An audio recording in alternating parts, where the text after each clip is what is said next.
नमस्कार। मैं Dhananjay Kumar the public India में आपका स्वागत है। बीजेपी और आरएसएस के बारे में कहा जाता है कि बहुत सुनियोजित तरीके से हमारी व्यवस्थाओं में बैठ कर रहे हैं। हम थोड़ा पीछे लेकर के जाते हैं, जब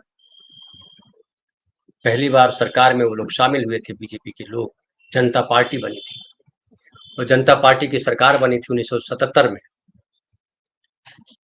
अटल बिहारी वाजपेयी और लाल कृष्ण आडवाणी जो है वो मंत्री बने थे, दोनों पहली बार। और लाल कृष्ण आडवाणी ने जो मंत्री पद चुना था वो सूचना एवं प्रसारण विभाग चुना था। सूचना एवं प्रसारण विभाग के मंत्री बने थे और कहा गया कि इसलिए उन्होंने ऐसा चुना था ताकि वो सूचना तंत्र में यानी मीडिया में अपने लोगों को आगे बढ़ा सके, क्योंकि मीडिया पर पकड़ होने के बाद आसानी से आप जो है अपनी बात लोगों तक पहुंचा सकते हो। इसलिए आप देखिए कि जब से नरेंद्र मोदी सत्ता में आए हैं, मीडिया को जैसे उन्होंने मुट्ठी में पकड़ लिया है, जिसको रवीश कुमार गोदी मीडिया कहते हैं, मैं जिसको गटर मीडिया कहता हूँ। पूरा देश का मीडिया, केवल दूरदर्शन नहीं, दूरदर्शन तो सरकार के कंट्रोल में पहले भी था, लेकिन सरकार के कंट्रोल में रहने के बाद भी दूरदर्शन एक स्वायत्त संस्था थी। अब वो नहीं है। अब वो वही बोलना है जो सूचना प्रसारण विभाग या कि सूचना एवं प्रसारण मंत्रालय जो कहता है, और वो उसमें नरेंद्र मोदी जी की, बीजेपी की कैसे तारीफ की जाए, इसके रास्ते आपको ढूंढने हैं। उसके अलावा जो प्राइवेट चैनल आए, जितने सारे चैनल हैं, न्यूज चैनल, प्रिंट मीडिया, अखबार, तमाम जगहों पर वो सेंसरशिप लागू नहीं है, लेकिन उनको व्यवहार ऐसा करना है जिस तरह के स्वतंत्र हैं और अपनी मर्जी से सच दिखा रहे हैं। तो ये जो सेंसरशिप लागू नहीं होना, लेकिन हम अपनी मर्जी से यह कार्यक्रम कर रहे हैं और ऐसा हो रहा है देश में, ये इसलिए दिखा रहे हैं, सरकार का गुणगान कर रहे हैं, सरकार बहुत बड़ा काम कर रही है, सरकार पूरी दुनिया में डंका बज रहा है, मोदी जी डंका बजवा रहे हैं, ये सारा जो नैरेटिव पसारा जा रहा, फैलाया जा रहा, वो उसी सोच के अधीन है कि मीडिया पे कब्जा कीजिए। मीडिया पे जब आप कब्जा करेंगे तो आपके लिए आसान हो जाएगा आखिरी व्यक्ति तक पहुंचना, अपनी बात कहना। और अपनी बात क्या कहना है इनको कहना है कि हिंदू राष्ट्र बनाना है, हिंदू राष्ट्र बनाना है, इसलिए ये बात लेकर के जाना है, क्योंकि आरएसएस का सपना यही है। आरएसएस बना ही इसलिए कि हिंदू राष्ट्र बनाना है। 1925 में जब हेडगेवार साहब ने आरएसएस का गठन किया, शुरुआत की, तो उसका एजेंडा यही था कि हम कैसे जो है इसको हिंदू राष्ट्र बनाए। इसलिए देश की आज़ादी के बाद उन्होंने तिरंगा को नहीं माना, संविधान को नहीं माना, गांधी के खिलाफ तरह तरह के अभियान चलाए, नेहरू के खिलाफ अभियान चलाया, अब तो अम्बेडकर के खिलाफ भी बोलने लगे। संसद में पिछले दिनों जो अमित शाह जी ने कहा, वो सबके सामने आप सब जान चुके हैं। उसके अलावा अब उनका एक और ध्यान है कि कैसे शिक्षा व्यवस्था को पूरा जो है उसका संघीकरण किया जा सके। संघीकरण का मतलब होता है कि आरएसएस के लोगों को भर दिया जाए। लेटरल एंट्री की जो बात की गई आरक्षण में कि लेटरल एंट्री के माध्यम से आरक्षण को खत्म किया जा रहा है, वो लेटरल एंट्री में भी आरएसएस के लोगों को भरने की बात की गई कि जो उस माइंड के लोग हैं उनको भरा जाए, ताकि पूरी व्यवस्था पे कब्जा कर दिया जाए। और शिक्षा में आरएसएस के लोग लगातार भरे जा रहे हैं, यूनिवर्सिटीज के वाइस चांसलर बनाए जा रहे हैं, यूनिवर्सिटियों में प्रोफेसरों की जो बहाली हो रही है वो उन्हीं तरह के लोगों की बहाली हो रही है। ये लगातार विपक्ष के लोग भी आरोप लगाते रहे हैं। अभी जो नई यूजीसी की जो गाइडलाइन आई है, मतलब अभी तो गाइडलाइन लागू नहीं हुआ, लेकिन जो ड्राफ्ट जो जारी किया गया है शिक्षा मंत्रालय के द्वारा, उसमें देखिए, उसमें उन्होंने कहा है कि अब असिस्टेंट प्रोफेसर बनने के लिए नेट का एग्जाम क्लियर करने की आवश्यकता नहीं है। बिना नेट का एग्जाम किए हुए भी आप जो है प्रोफेसर बन सकते हैं। पहले एनईटी एग्जाम देना पड़ता था, एलिजिबिलिटी टेस्ट होता था, उसके बाद आप जो है बन सकते थे असिस्टेंट प्रोफेसर, लेकिन अब कहा जा रहा है कि उसको खत्म कर दिया गया। और उसके बाद देखिए कि अब ये जो यूजीसी की, जो यूजीसी को तो आप समझते होंगे, यूजीसी मतलब यूनिवर्सिटी ग्रांट कमीशन बोलते हैं, जिसको हिंदी में कहते हैं विश्वविद्यालय अनुदान आयोग। ये विश्वविद्यालयों को फंड करता है ये कमीशन कि किसको कितना पैसा दिया जाए, और यही जो है यूनिवर्सिटियों को बहाली होती है, इन्हीं के आधार पर यही करते हैं। जिसमें यूनिवर्सिटी के चाहे वाइस चांसलर बनाना हो या प्रोफेसर हो या असिस्टेंट प्रोफेसर हो, तमाम तरीके की चीज़ों में। तो अब कह रहे हैं ये कि ये जो लाया गया है यूजीसी का जो नया जो ड्राफ्ट, वो अभी डाल दिया गया है वेबसाइट पर।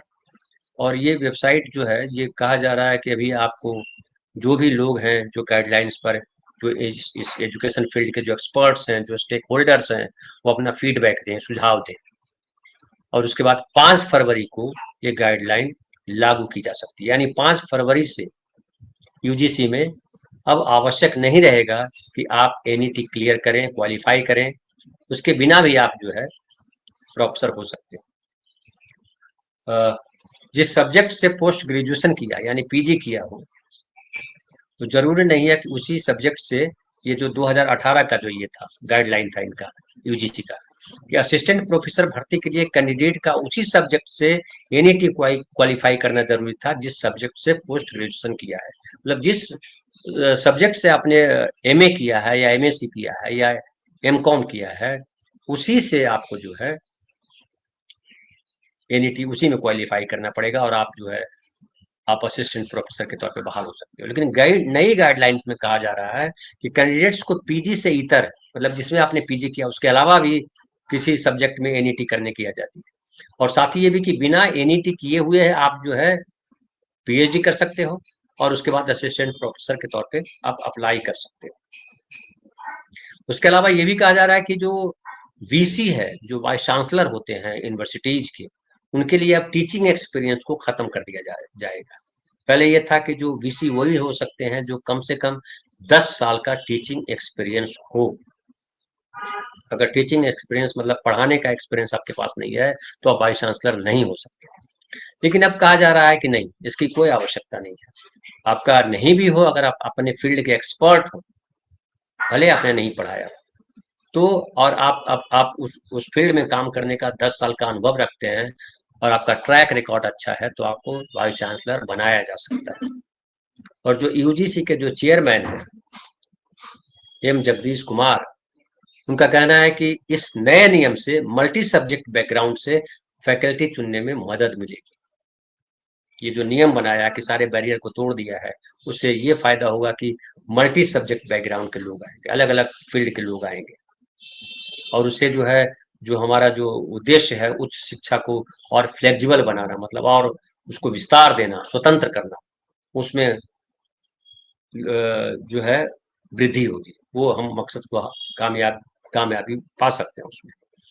अब लेकिन बात ये भी की जा रही है, अब लोग जो है कह रहे हैं कि इस तरह से जो एजुकेशन में जिस तरह की ये चेंजेस कर रहे हैं, उसमें इनका मकसद है कि आरएसएस के लोगों को और आसानी से किस तरह से घुसाया जा सके। क्योंकि अब ये बैरियर भी खत्म कर दे रहा है कि 10 टीचिंग एक्सपीरियंस आपके पास हो तब भी ये आप हो सकते हैं, ये बैरियर भी खत्म किया जा रहा है।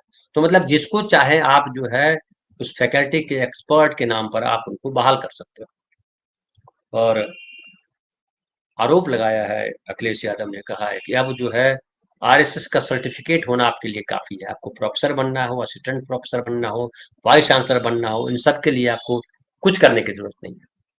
आपके पास टीचिंग एक्सपीरियंस की जरूरत नहीं है, आपको कोई एग्जाम क्वालिफाई करने की जरूरत नहीं है। आप खाली एक आरएसएस का सर्टिफिकेट ले आइए, आरएसएस आपके नाम को आगे बढ़ा देगा और आप जो है बन सकते हो असिस्टेंट प्रोफेसर से लेकर के तमाम। अब इसमें यह कहा जा रहा है कि वीसी की नियुक्ति के लिए यूनिवर्सिटी चांसलर एक कमेटी का गठन करेंगे जो अंतिम फैसला लेगी। कमेटी का गठन अभी भी होता है और वो जो चांसलर होते हैं यानी जो राज्यपाल होते हैं, और उसमें तमाम तरीके की धांधलियों की बात की जाती है, अक्सर ही इस पर जिक्र होता है। और कई बार मुख्यमंत्री और वाइस जो राज्यपाल होते हैं उनके बीच टकराव भी हो जाता है नियुक्तियों को लेकर के, क्योंकि वो राज्यपाल के अधिकार में आता है जो वीसी नियुक्त करना। जाहिर है कि जहां जहां पे गवर्नर, भले उनकी सरकार नहीं हो, जहां बीजेपी की सरकार नहीं है, वहां भी गवर्नर बीजेपी पसंद के भेजे जाएंगे। तो बीजेपी पसंद के जो गवर्नर भेजे जाएंगे अपने तरीके से कमेटी का गठन करेंगे और अपने तरीके से जिनको चाहे वो चुन करके बहाल कर देंगे, भेज देंगे। और आरक्षण में जिस तरह का इस्तेमाल कर रहे हैं एनएफएस, नॉट फाउंड सुटेबल, अगर कोई दूसरा व्यक्ति भरेगा तो नॉट फाउंड सुटेबल करके भेज देंगे उसको। ये सबसे बड़ा खतरा है और डर लग रहा है। और जिस तरह से पूरी शिक्षा का निजीकरण हो रहा है, जिस तरह से शिक्षा को मुट्ठी में कैद किया जा रहा है, आरएसएस विचारधारा से प्रभावित लोगों को उसमें भरा जा रहा है, वो एक संदेह बन रहा है कि संविधान के साथ जो है खिलवाड़ होने का क्रम जो है बढ़ता जाएगा। क्योंकि आप देखिए न्यायपालिका में जिस तरह से चीजें हो रही है, अभी नई खबर आ रही है, गुजरात हाई कोर्ट ने एक जो जजमेंट दिया है वो बड़ी चर्चा में है। मैं उसका भी जिक्र थोड़ा करना चाहता हूँ, हालांकि अलग अलग विषय हो जाते हैं लेकिन वो बहुत जरूरी है, आपको समझने में ये मदद मिलेगी कि क्या हो रहा है देश में। अब देखिए गुजरात हाई कोर्ट ने कहा है कि अब सरकारी भूमि जो उद्योगपतियों को लीज पे दी जाएगी उस पर जीएसटी नहीं लगेगा। जीएसटी देखिए इस देश में हर चीज पे लगता है, जीएसटी यानी गुड्स एंड सर्विसेज टैक्सेज है, तो जीएसटी हर चीज पर है। आप होटल में खाना खाया जाए, आप स्कूल किसी एग्जामिनेशन के लिए, नौकरी के लिए फॉर्म भरते हो, कुछ भी करते हो, आपको जीएसटी भरना पड़ता है। लेकिन उद्योगपतियों के लिए राहत की बात की जा रही है कि अब जो है सरकार से जो लीज पे उनको जमीन दी, एक तो सरकार जो लीज पे जमीनें देती है, जानते हैं कितने औने पौने दामों में जमीनें दी जाती हैं, और लगातार हल्ला होता है इस पर कि उद्योगपतियों को इतने एकड़ जमीन जो है किसानों से ली गई अलग रेट पे, उनको दी गई अलग रेट पे, तमाम तरीके की चीजें होती है। और कहा जाता है कि देश के विकास के लिए हो रहा है, हॉस्पिटल बनाना हो, कोई इंडस्ट्री लगानी हो, तो आप जानते होंगे कि हर जगह जो है अलग अलग जगहों पे स्टेट्स में जो औद्योगिक, जिसको कहते हैं कि औद्योगिक डेवलपमेंट के लिए कारपोरेशन होता है, और वो जो है इलाका डेवलप करती है कि ये जो है औद्योगिक विकास के लिए ये सारे इलाके हैं जहाँ पे इंडस्ट्रिस्ट रहेंगे, इंडस्ट्रिस्ट अपनी बनाएंगे, अपनी फैक्ट्रियां लगाएंगे, अपने ऑफिसेज खोलेंगे, तमाम तरीके की चीजें होंगी, और उसके लिए जमीन जो है बहुत कम पैसे पे दी जाती है, और उसमें अक्सर जो है माफिया कामयाब हो जाते हैं ये सब करने में। अब ये जो जीएसटी जो हटाया गया है गुजरात में, अब ये जानिए कि पूरे देश में ये लागू हो जाएगा कब, क्योंकि केंद्र सरकार का केस चल रहा था, केंद्र सरकार के साथ ये केस चल रहा था अदालत में, और अदालत में ये फैसला आया है। अब इसके बाद मुंबई हाई कोर्ट में भी इसी तरह का मामला एक बताया जा रहा है, जिसमें chamber of small industry association ने जीएसटी के प्रभावों को चुनौती देते हुए रिट याचिका दायर की। तो गुजरात में जब फैसला हो गया तो यहाँ भी वही फैसला आएगा, क्योंकि न्याय में यही होता है कि वहां जो फैसला हुआ है उसको दूसरे हाई कोर्ट भी जो है ये कर देगी। और इससे कहा जा रहा है कि जो महाराष्ट्र और गुजरात को मिला दीजिएगा दोनों स्टेट्स को, तो 8,000 करोड़ रुपया का टैक्स जो है जो वसूला जाना था इन उद्योगपतियों से, वो नहीं लिया जाएगा। 8,000 करोड़ की टैक्स की माफी हो जाएगी। ये क्या है, हर जगह जो है अपने लोगों को भरा जा रहा है। अब देखिए इस पे एक और मैं जिक्र कर दूं कि राहुल गांधी ने 2 दिन पहले जो आईआईटी में विद्यार्थियों के साथ संवाद किया, उसमें बड़ी अच्छी बात है। ये तुलनात्मक मैं जान करके बोल रहा हूँ, तुलना की तरह एक रख रहा हूँ आपके सामने, जिससे समझने का मौका मिले। अब उसमें कहा है उन्होंने कि एजुकेशन में निजीकरण सही नहीं है, ये राहुल गांधी ने कहा है कि एजुकेशन में निजीकरण सही नहीं है, और हम चाहते हैं कि जो देश के संसाधन है उसका बंटवारा जो है वो सही तरीके से सबके बीच हो, किसी को ज्यादा किसी को कम ना मिले। लेकिन जो बीजेपी है, वो एक हमारे यहाँ कहावत है, अंधा बांटे रेवड़ी चीन चीन कर दे, तो वही स्थिति की जा रही है, और इससे देश का कितना नुकसान होगा ये आने वाले समय में पता चलेगा। क्योंकि संविधान जो है कहता है कि हर किसी को समान अवसर मिलेगा, संविधान कहता है कि सबको न्याय पाने का अधिकार है, संविधान में है कि भाषा, जाति, धर्म, लिंग के आधार पर कोई भेदभाव नहीं करेंगे, सबके साथ समता का भाव हो जाएगा, बंधुत्व का भाव होगा, और व्यक्ति की गरिमा की बात होगी। लेकिन जो आरएसएस है वो हिंदू राष्ट्र की बात करता है, जो बीजेपी है वो लगातार उसके नेता हिंदू राष्ट्र की बात करते हैं, और जब हिंदू राष्ट्र की बात करते हैं तो हिंदू राष्ट्र का मतलब क्या होता है? संविधान किसी धर्म के आधार पर राष्ट्र बनाने की बात नहीं करता। संविधान कहता है कि भले अलग अलग धर्म के लोग हों लेकिन ये नागरिकों का राष्ट्र है, और सारे धर्म के लोग मानने वाले, किसी जाति के हों, किसी धर्म के हों, किसी समुदाय के हों, किसी भाषा भाषी के हों, किसी भी स्त्री हो, पुरुष पुरुष हो, कोई भी हो, ट्रांसजेंडर हो, सबका ये देश है और सबको समान अवसर मिलेगा। लेकिन हिंदू राष्ट्र में क्या है? हिंदू राष्ट्र में है कि दलित मंदिर में नहीं जाएंगे, पिछड़े जो है वो ऊंची नौकरियों में नहीं आएंगे, जनेऊ तक पहनने का अधिकार देखिए पिछड़ों को भी नहीं है। जनेऊ सिर्फ वही पहनते हैं जो सवर्ण है। अक्सर जिक्र होता है संस्कारों का, और 16 संस्कारों का जिक्र होता है। तो 16 संस्कारों में एक जनेऊ संस्कार भी है। जनेऊ संस्कार का अधिकार पिछड़ों को नहीं है। आप नहीं देखेंगे कोई पिछड़ा जो है, यादव है या और कुर्मी है या कोई और जात का है, कोयरी है या किसी और जात का है, वो जो है पहना हुआ है, जनेऊ पहना हुआ है। आप कह सकते हैं कि जनेऊ पहनने की क्यों बात कर रहे हैं। जब धर्म की बात करते हैं, जब हिंदू धर्म की बात करते हैं, तो सबको लगता है कि हिंदू राष्ट्र स्थापित होगा।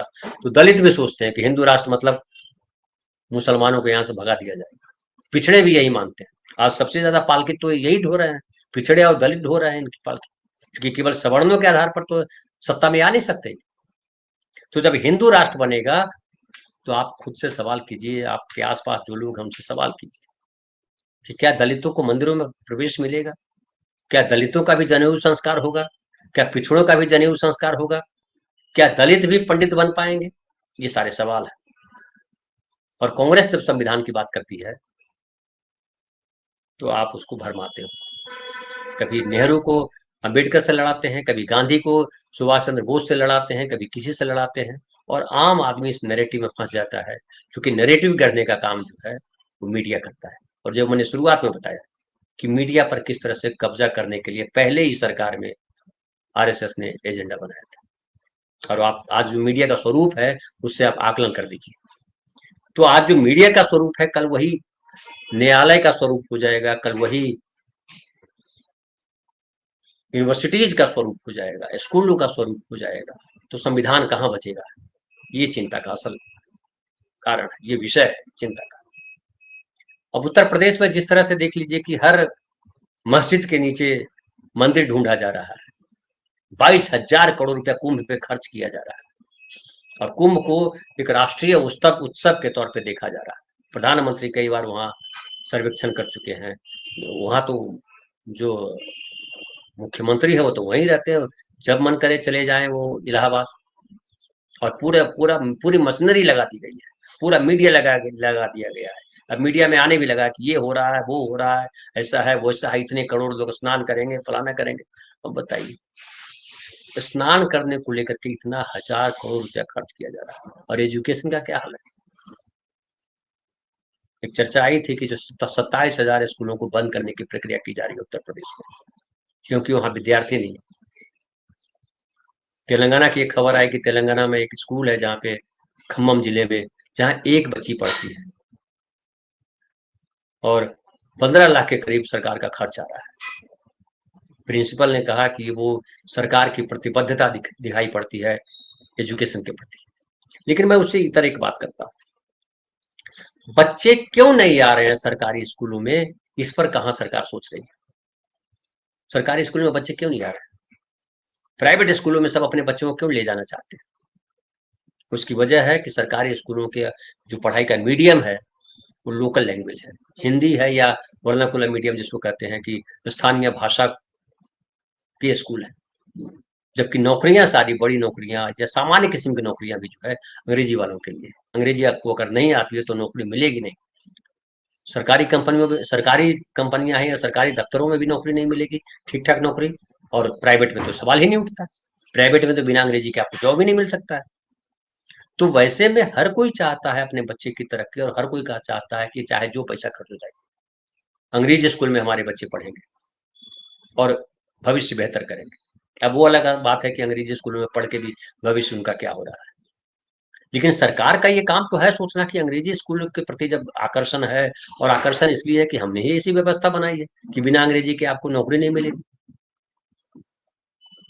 तो आपको वैसे स्कूल बनाने थे जिनमें अंग्रेजी भाषा में पढ़ाई हो, वो आप नहीं करते। आप लेक्चर देते समय दे देते हो कि नहीं, स्थानीय भाषा में जब बच्चे पढ़ते हैं तो ज्यादा बढ़िया तरक्की करते हैं, ज्यादा बढ़िया उनका ग्रूम करते हैं वो बच्चे।